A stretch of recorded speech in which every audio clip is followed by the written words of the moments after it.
Guys, welcome to the solution of problem number 6. This problem had a bit of a surprising answer, so I'm going to go through the actual problem first and then kind of discuss a bit about the answer and why it's not just special to this triangle. So the question's asking us to work out the area of this shaded region here. And so this shaded region sort of comes from these two circles. So this circle, the diameter is this side of the triangle, and this other blue circle has diameter the other side of the triangle. And this black circle is actually the circumcircle of the triangle. Right, so this is the circle that sort of fits inside the triangle. And for those of you who don't know, you might have kind of guessed from the picture in the question, but the hypotenuse of a right angle triangle is always the diameter of a circumcircle. Right, so that means that the middle of the hypotenuse here is the center of that circle.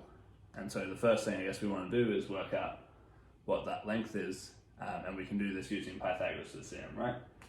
And actually this is a nice 3, 4, 5 triangle. Right, so 3 squared plus 4 squared is 25, and the square root of that is 5, which means the diameter of this circle is 5 and its radius is 2.5. Okay, so our strategy for finding the shaded area is going to be the following. So obviously these little arced bits in here are hard to work out. So what we're going to do is we're going to add the area of this triangle to the area of the two blue semicircles, so including that white patch.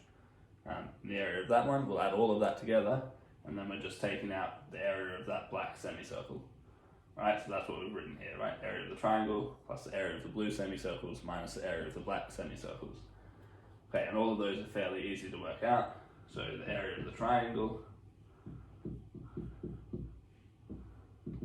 is half base times height, and we can use the 3 or 4 as the base and the other side as the height. Right, so we're going to get a half base times height, which is 6. Okay, so the area of our first blue semicircle with the 4 here is going to be pi r squared on 2. And remember the radius here is actually 2. Okay, the diameter is 4. Okay, so it's pi times 2 squared over 2,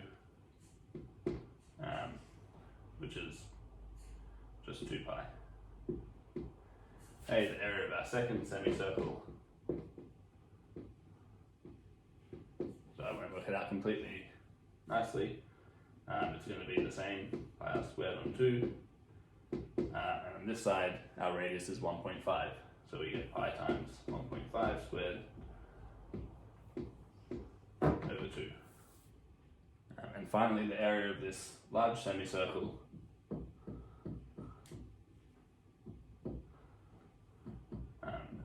similarly is pi r squared on 2, okay, and our radius here is 2.5.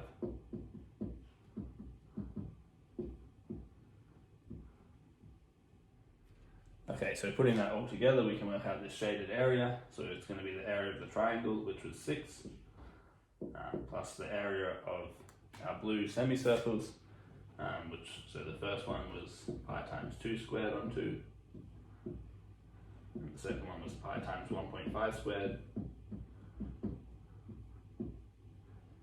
and then we're going to subtract off the area of the circumcircle, or the semicircle, which was this. Okay, and if you put that in your calculator, you end up with the area being 6. And so that might be surprising for 2 reasons. The first reason is that you actually just get a whole number, even though you're dealing with areas of circles, which you wouldn't normally expect. And even sort of more surprising than that, the number you get here is actually the area of the triangle itself. So we're going to discuss whether this is just some random one-off thing that happened with this triangle, or if there's something more going on here.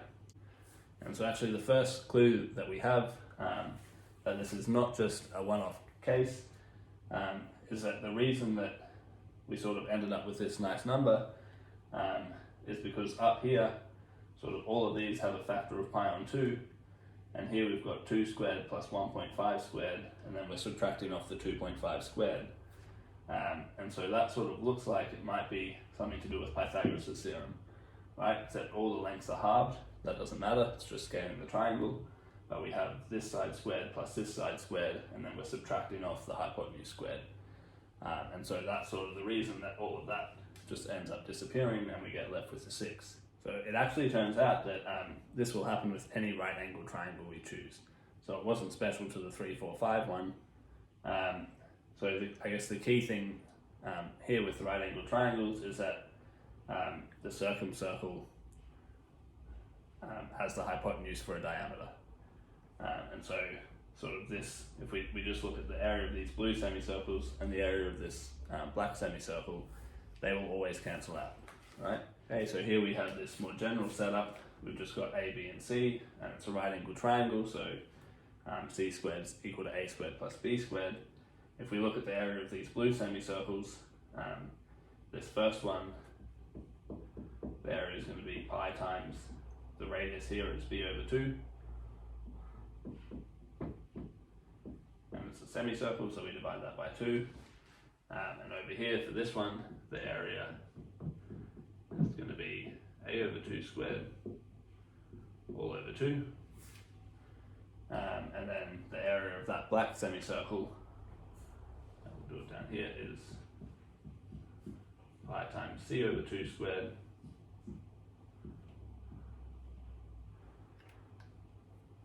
Okay, we just need to check that when we add those two together and subtract that, we get 0. Okay, so if we add these two areas together and subtract off the third one, we can simplify these fractions down to this. And so all of these have a common factor of pi on 8, which we can take out.